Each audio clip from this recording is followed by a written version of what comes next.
ओए शंकर, आज तो गयू ने अमृत दिया है। देख, बाल्टी हिलाने पर भी मलाई ऊपर तैर रही है।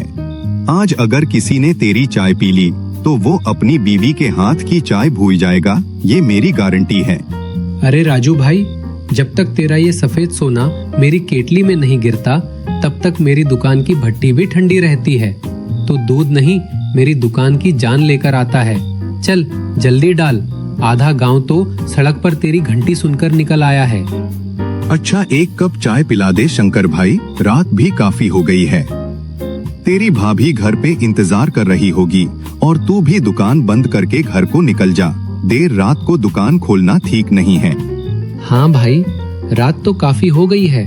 बस ये एक कप चाय तुम्हें पिलाकर दुकान बंद कर देता हूँ और फिर अपने घर निकल जाता हूँ। फिर राजू को चाय पिलाकर वे दोनों दुकान बंद करते हैं और घर की ओर निकल जाते हैं।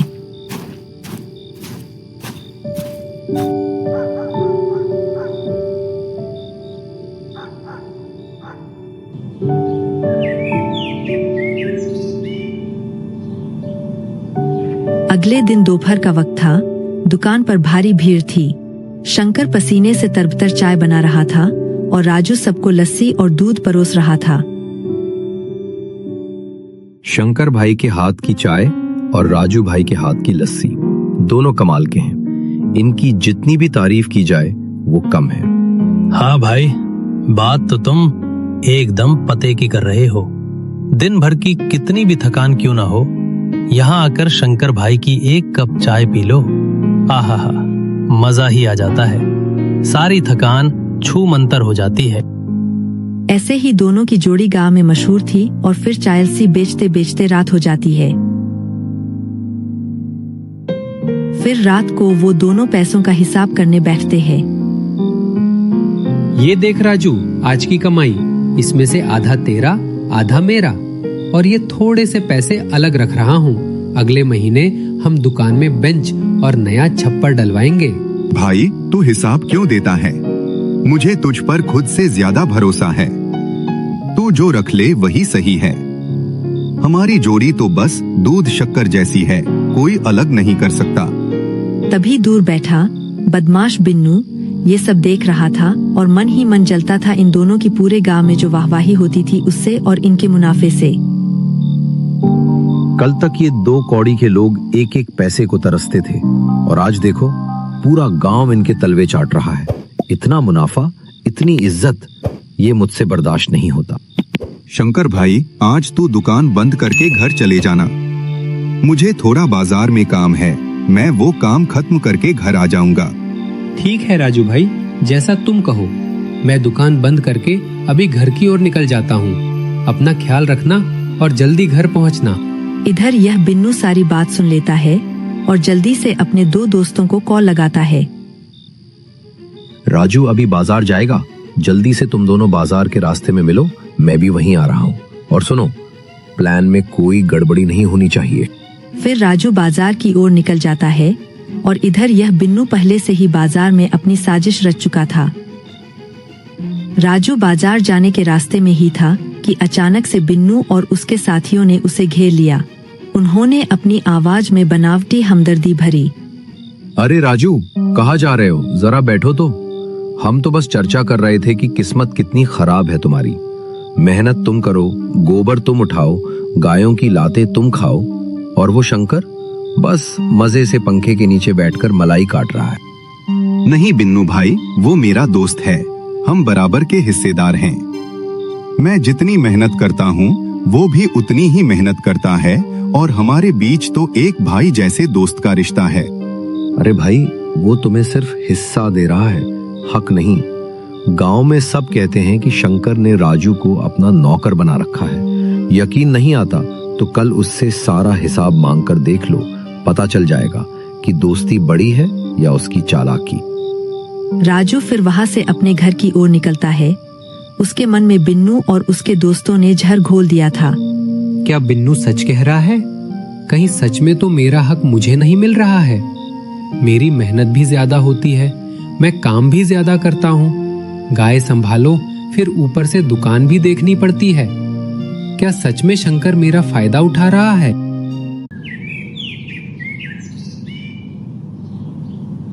अगली सुबह राजू का चेहरा उतरा हुआ था। उसके चेहरे पर भड़काऊ गुस्सा था। वह दूध की बाल्टियां लेकर तो आया, लेकिन उन्हें नीचे पटक दिया। क्या हुआ राजू? आज तबीयत ठीक नहीं है क्या? तुम बहुत गुस्से में नजर आ रहे हो। नींद अच्छे से पूरी नहीं हुई है क्या? या घर पर कोई परेशानी हुई है? मेरी तबीयत को छोड़ शंकर, ये बता कि पिछले 1 साल में तूने कितना पैसा छिपाया है। गांव वाले सच कहते हैं, पसीना मेरा बहता है और नोट तू गिनता है। आज से ये साझेदारी खत्म। मैं अपना दूध अलग बेचूंगा और अपना नाम खुद बनाऊंगा। राजू, मुझे लग रहा है तेरी तबीयत ठीक नहीं है। तुझे आराम की जरूरत है। ये सब तू बोल रहा है? रिश्ता? कैसा रिश्ता? उस रिश्ते की बात कर रहे हो जिसमें सिर्फ तुम्हें मुनाफा हो, या उस रिश्ते की जिसमें तुम आराम से बैठे रहो और मैं दिन भर गधों की तरह मेहनत करूं? रिश्ता तभी तक था जब तक मैं अंधा था। अब मेरी आंखें खुल गई हैं। महीना बीत गया। राजू अब गांव की गलियों में चिल्ला चिल्लाकर दूध बेचता। जब वह शाम को घर लौटता तो उसे शंकर की दुकान के सामने से गुजरना पड़ता। कितनी धूल जम गई है इसकी दुकान पर। बेंच खाली पड़ी है। क्या सच में मेरी वजह से इसकी दुकान उजड़ गई? नहीं राजू, हिम्मत मत हार, तू सही कर रहा है। आज फिर निकला वो। कमजोर लग रहा है। शायद शहर के लोग उसे सही दाम नहीं दे रहे। एक बार आवाज दूं क्या? नहीं, उसका अहंकार उसे रुकने नहीं देगा। शंकर की चाय की दुकान अब लगभग बंद होने की कगार पर आ चुकी थी। वह दिन भर ऐसे ही बैठा रहता, फिर भी एक भी ग्राहक नहीं आते थे उसकी दुकान पर, क्योंकि बिना राजू के दूध के स्वाद मर चुका था। कहाँ हो राजू मेरे भाई? मैं अब यह दुकान और नहीं झेल सकता। इस महीने में तो गिन चुनकर 5 से 6 ग्राहक आए हैं। आज ये महीने का आखिरी दिन है। आज के बाद मैं यह दुकान कभी नहीं खोलूंगा। अब मुझसे और नहीं होगा। उधर राजू का दूध शहर की डेयरी वाले कम दाम पर खरीद रहे थे और पैसे भी समय पर नहीं दे रहे थे। शहर की ये चकाचौंध तो धोखेबाज निकली। पैसे भी डूब गए और सुकून भी। उस बिन्नू की बातों में आकर मैंने अपना ही घर फूंक लिया। एक बरसात की शाम राजू की साइकिल पंचर हो गई और वह शंकर की दुकान के सामने रुकने पर मजबूर हो गया। शंकर बाहर आया, हाथ में एक छाता और एक गिलास गर्म दूध लेकर। साइकिल यहाँ खड़ी कर दे राजू, बारिश तेज है। और ये ले, आज गांव की दूसरी डेयरी से दूध मंगवाया था, पर वो बात नहीं है जो तेरे हाथ के दूध में थी। पी ले, शरीर गर्म रहेगा। क्यों कर रहा है ये सब शंकर? मैंने तेरा धंधा चौपट कर दिया, तुझे भला बुरा कहा, फिर भी तू मेरे लिए खड़ा है। राजू, धंधा तो कल फिर खड़ा हो जाएगा, पर दोस्त कहाँ से लाऊंगा? उन लोगों ने तुझे भड़काया क्योंकि वे हमारी तरक्की से जलते थे। वे चाहते थे कि हम अलग हों ताकि वे हम पर राज कर सके। तूने दूध बेचना बंद किया तो गांव के बच्चों को नकली दूध मिलने लगा। क्या तुझे इस बात का दुख नहीं है? मुझे माफ कर दे भाई, मेरी अक्ल पर पत्थर पड़ गए थे। मैंने उस बिन्नू की बातों में आकर बहुत बड़ी गलती कर दी है। मुझे माफ कर दे मेरे भाई। मैंने अपनी साख भी खोई और अपना सबसे प्यारा दोस्त भी। बस अब और नहीं।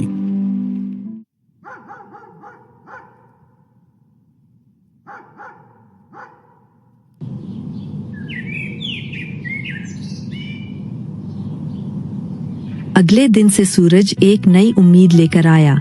राजू और शंकर ने मिलकर दुकान की सफाई की और अब उन्होंने साथ मिलकर ठान लिया कि इस बार वे किसी के बहकाने में नहीं आएंगे और अपनी दुकान के लिए हमेशा साथ रहेंगे।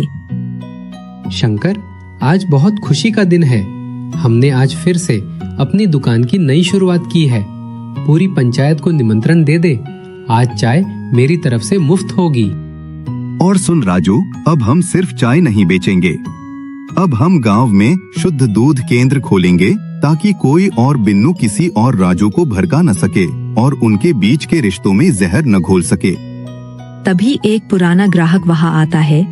उसकी आंखों में खुशी की चमक दौड़ रही थी। अरे वाह, आज तो इस दुकान की रौनक ही कुछ और है।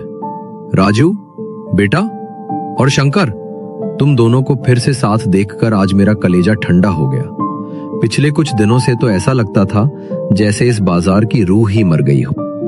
राजू और शंकर ने एक दूसरे को देखा और मुस्कुराए। राजू ने फुर्ती से मलाईदार दूध निकाला और शंकर ने चायपत्ती की ऐसी महक बिखेरी कि आसपास के लोग खींचे चले आए।